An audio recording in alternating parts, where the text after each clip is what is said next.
자, 선천팔계는 복희씨의 작품이에요. 그 다음에 복희씨 작품에서 이 하도는 상생의 개념을 표현한 것이에요. 그 다음에 이제 시간이 흐르면서 하나라 시대 때 우왕이 낙서라는 작품을 내놓죠. 이 낙서라는 작품이 중요한 이유는 상극의 개념이 정리가 되고요. 주나라 문왕에 와서 그 선천팔계를 기본으로 해서 그 선천팔계의 배치도가 달라진단 말이에요. 그래서 문왕팔계를 후천팔계라고 하고요. 선천팔계와 후천팔계가 동시대에 나타난 게 아니기 때문에 이 순서를 잠깐 살펴봐야 돼요. 자, 선천팔계는 복희씨의 작품이죠. 명리학에서 복희씨라는 단어가 들어가면은 출발점이라고 보시면 돼요. 태호 복희씨예요. 선천팔계와 하도라고 하는 작품이 있어요. 이 두 개는 정확하게 알고 있어야 돼요. 주나라의 문왕팔계가 문왕팔계가 후천팔계죠. 이 후천팔계가 완성이 되는 그 사이에 낙서라고 하는 작품이 또 나온단 말이에요. 문왕팔계가 나오는 과정에서 이 낙서라고 하는 작품이 영향을 준단 말이에요. 선천팔계도 선천팔계 혼자 나타난 게 아니라 선천팔계 자체가 음양이 들어간 거죠. 뭐 예를 들면 하늘과 땅을 예를 들면 이 자체가 양의 덩어리고 이 자체가 음의 덩어리이기 때문에 음양 개념이 들어간 거죠. 그리고 이 팔계 자체를 또 배치를 했죠. 배치라는 게 뭐예요? 위치 에너지를 갖고 있다는 거죠. 음양의 크기를 통해서 위치를 또 정해줬죠. 그 다음에 이제 복희씨 작품에서 하도라고 하는 아주 중요한 그림이 나오는데요. 여기에도 음양 개념이 들어가고 특별히 오행 개념이 들어간단 말이에요. 그래서 이제 이 음양 오행 개념이 여기에 들어가고 또 여기에 수리 개념이 또 나타난단 말이에요. 뭐 불기운은 이칠화다. 이렇게 수리 개념이 나타나요. 요건 조금 이따 볼게요. 그 다음에 하도에서 말하는 이 음양 오행은 상생의 순서를 표현한 것이다. 이것도 한번 좀 이따 볼게요. 이 음양 오행과 상생으로 이 세상을 설명하고 싶었는데 뭔가 부족한 게 있었겠죠. 그래서 어떤 변화가 왔죠. 그 음양 오행의 상극을 알아냈단 말이에요. 상극 관계를 알아낸 거죠. 이 상극 관계를 알아냄으로써 문왕의 후천팔계가 탄생하게 된 거죠. 서로 영향을 줬다고 보셔야 돼요. 그래서 우리가 선천팔계, 후천팔계를 그 결과물을 우리가 외우고 있지만 음양 오행의 개념이라든가 상생의 개념이라든가 상극의 개념이 이미 들어가 있는 거예요. 주나라 문왕에 와서 선천팔계를 현실에 맞게 후천팔계로 재배치를 한 거죠. 좀 더 실용적으로 설명하려고 한 거죠. 복희 선천팔계는 우리가 지금 자꾸 공부하고 있으니까 조금은 어색하지 않으실 거예요. 복희씨의 선천팔계와 하도.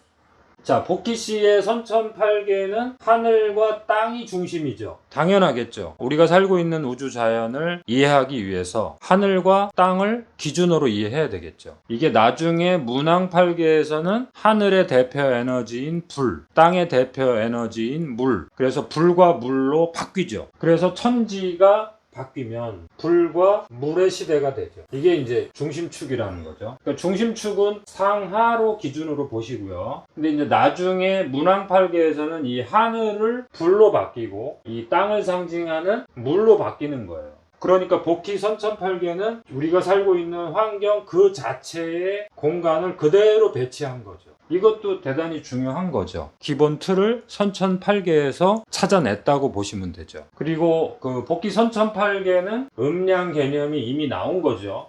이미 양을 표현하는 거, 음을 표현하는 게 이미 있는 거예요. 그 다음에 이제 사상 개념이 나오고요. 팔계 개념이 나오는 거. 팔계의 중심점은 하늘과 땅이라는 거. 이제 이 불과 물이 이제 좌우 중심축을 차지하고 있잖아요. 얘가 이제 다시 상하 중심축으로 바뀐단 말이에요. 이 축이. 그래서 개벽이 되는 거예요. 천지 개벽이 되는 거예요. 그래서 후천의 개벽이 되는 거예요. 그런데 이 하도는 상생관계로 에너지를 설명하는 건데 음양 오행의 상생으로만 모두 설명이 되지 않았겠죠. 그러니까 이 상생도라는 것은 항상 물질에서 시작하겠죠. 그래서 어떤 에너지가 튀어나오면 그것이 목이고 그것이 확장이 돼서 사방팔방으로 전달이 되면 그게 화예요. 이 화운동은 우주 바깥으로 발산이 되는 게 아니라 모두 흡수가 돼야 돼요. 그래서 토가 되고요. 토로 흡수가 된 것은 항상 결과물이 나와야 돼요. 그게 금이고요. 그 다음에 금의 결과물은 저장이 돼야 돼요. 에너지가 보존이 돼야 돼요. 그리고 에너지가 보존이 된 다음에 다시 생명체의 발산 운동으로 합류가 되는 거죠. 이것이 계속 반복이 된단 말이에요. 그런데 이제 이 상생관계로 설명을 했더니 무언가 부족한 게 있는 거죠. 생명 현상을 설명할 때 단순히 상생관계가 아니고 어떤 것은 서로 억제하고 서로 다투고 이러한 현상이 있다 이거죠. 우리 인간 사회에서도 모두 상생의 관계로 이루어진 게 아니라 경쟁하면서도 서로 어긋나고 서로 다투고 서로 단절이 되고, 그래서 오행의 상생도로 환경과 인간 세상을 모두 설명할 수 없게 됐죠. 기본 틀의 그 8궤로 인간 세상을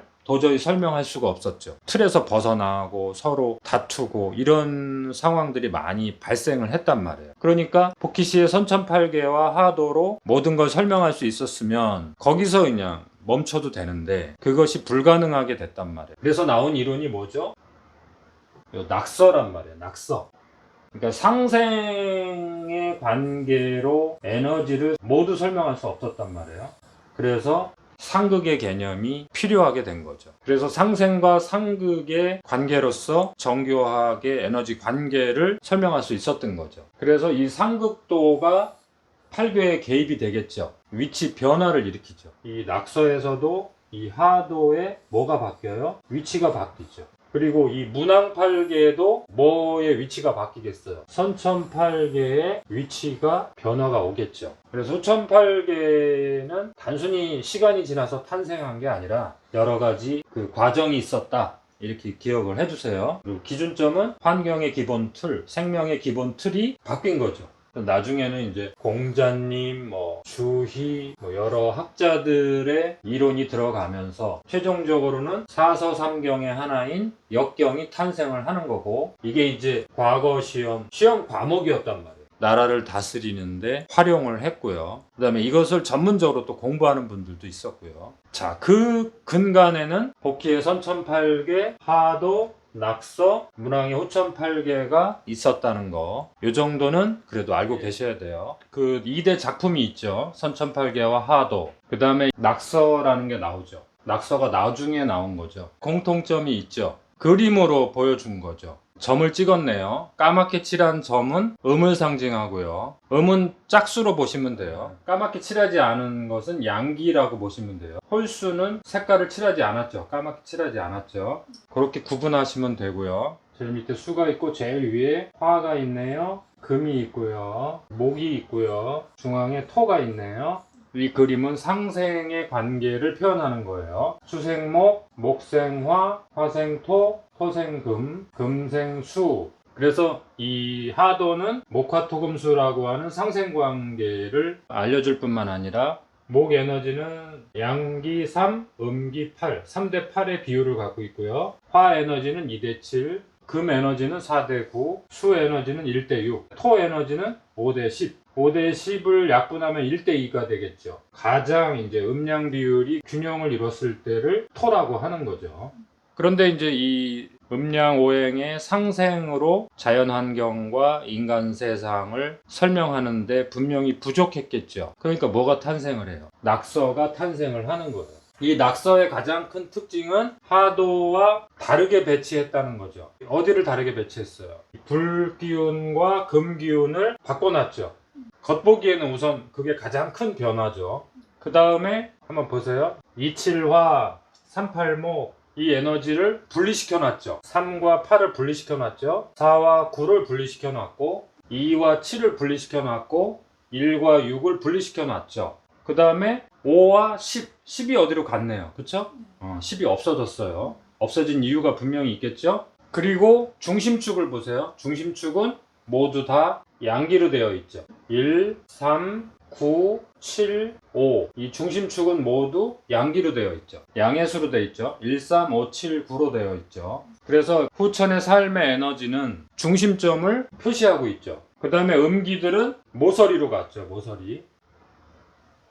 그래서 모서리로 갔기 때문에 음기의 특징이 뭐예요? 양기를 잡아주고 그 다음에 그 양기 에너지가 흩어지지 않도록 잘 보존을 시켜주는 거죠. 그래서 다른 에너지로 연결을 시켜주는 거죠. 그러니까 활동의 중심점도 중요하고 그 활동을 유지시켜주는 음기의 연결고리, 이 모서리를 장악하고 있죠. 음기들이. 그래서 2, 4, 6, 8. 그럼 10은 어디로 갔을까요? 10이라는 에너지는 서로 짝이 됐을 때 가능하죠. 3과 7, 1과 9, 4와 6, 8과 2가 짝이 된다면 10을 완성시킬 수 있겠죠. 누가 그 짝을 만들어줘요? 이 5라고 하는 중심점이 서로를 연결해 줄 수 있는 거죠. 자, 이 5는 이미 하도에서 중앙을 장악함으로써 모든 에너지를 통합하는 통합수로 인정을 받았단 말이에요. 자, 하도 낙서의 내용도 중요한 내용이 너무 많기 때문에 다른 파트에서 하도 낙서는 제대로 한번 공부해 볼게요. 그 다음에 낙서의 변화가 왔죠. 하도를 낙서에서 변화를 시켜줬죠. 가장 큰 변화는 금의 위치가 화로 가고 화의 위치가 금으로 갔다는 거. 그래서 낙서를 뭐라 그래요? 금과 화, 화와 금, 금화교역이라고 하셔도 되고 화금교역이라고 하셔도 돼요. 그 서로 바꿈으로써 에너지의 관계를 더 다양하게 설명할 수 있었어요. 자, 보세요. 이 상생도로 한번 돌려보세요. 38은 목, 49는 금, 5는 토죠. 자, 이거를 한번 이 상생도로 돌려볼까요? 수생목, 목생화, 화가 없죠. 그러면은 뭔가 다르단 말이에요. 반대로 한번 가볼게요. 수국화, 화극금, 금극목, 목극토, 토극수. 되죠? 그래서 낙서는 뭐라 그래요? 상극도라 그래요. 극이라는 게 뭐예요? 서로 경쟁하고 다투면서 억제할 건 억제하고 조절할 건 조절하고 힘의 논리가 작동이 된단 말이에요. 그러니까 자연 환경을 상생으로만 설명하려고 했더니 뭔가 부족했겠죠. 인간 세상을 상생으로만 설명하려고 했더니 뭔가 부족했겠죠. 그래서 상극이 나온 거예요. 결국에는 우리를 둘러싼 자연환경에서 또는 우리 인간 사회 문화에서 가장 중요한 것은 이 화의 기운을 어떻게 흡수할 것이냐, 이것이 어떻게 보존이 되느냐가 중요한 거란 말이에요. 우주 바깥으로 완전히 날아가면 이 지구 환경은 냉각기가 되겠죠. 빙하기가 되겠죠. 그 다음에 땅 에너지나 에너지, 바다 에너지가 그 열기를 흡수해주지 못하면 화산이 폭발하고 열기와 사막과 그러한 불의 시대가 되겠죠. 그래서 이 하도낙서를 보시면은 가장 중요한 것이 결국에는 이 화 에너지가 어떻게 흡수될 것이냐. 하도에서는 토라는 에너지를 통해서 화를 흡수했죠.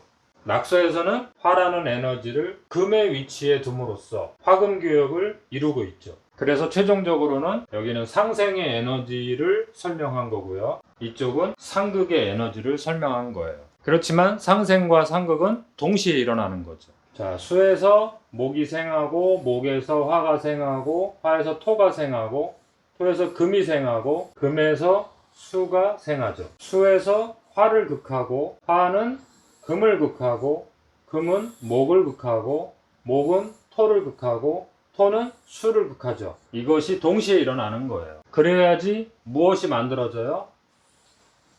순환이 만들어지는 거죠. 그래서 우리는 상생과 상극이 동시에 일어나고 있다.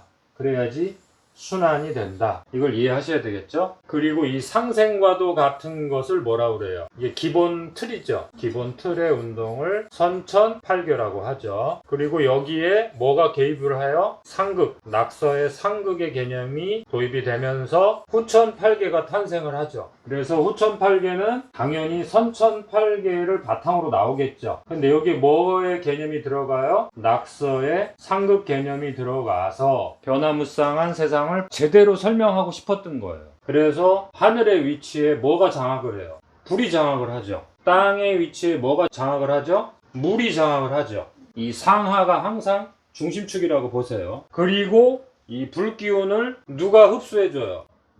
땅이 흡수해주죠. 그 다음에 이 화의 위치에 있었던 화금교역이, 낙서에서 화금교역이 제일 중요한 거죠. 이 화금교역의 에너지가 어디로 흡수돼요?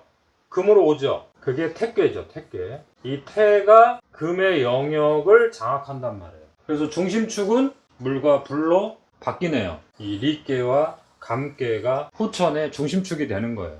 우리 인체에서도 우리 인체를 이루는 기본 틀이 있겠죠. 육체와 정신. 그 정신을 하늘이라고 보시고 육체를 땅이라고 보시면 되잖아요. 근데 응애하고 태어나면 결국에는 뭐예요? 심장이 중요한 거죠. 그 다음에 콩팥이 중요한 거죠. 그러나 일단은 태어나야 될 거 아니에요. 그 틀. 머리를 갖고 태어나야 되고 육신을 갖고 태어나야 되잖아요. 신경을 갖고 태어나야 되고 육체를 갖고 태어나야 되잖아요. 이게 기본 틀이란 말이에요. 틀. 근데 이게 뭐예요? 살아나야 되잖아요. 생명의 작용. 후천의 중심축이 있겠죠. 이게 후천의 중심축이라면은 그것을 문왕팔계라고 보시고, 이게 선천의 중심축이라면 이것을 선천팔계로 보시면 돼요. 복희팔계로 보면 되죠.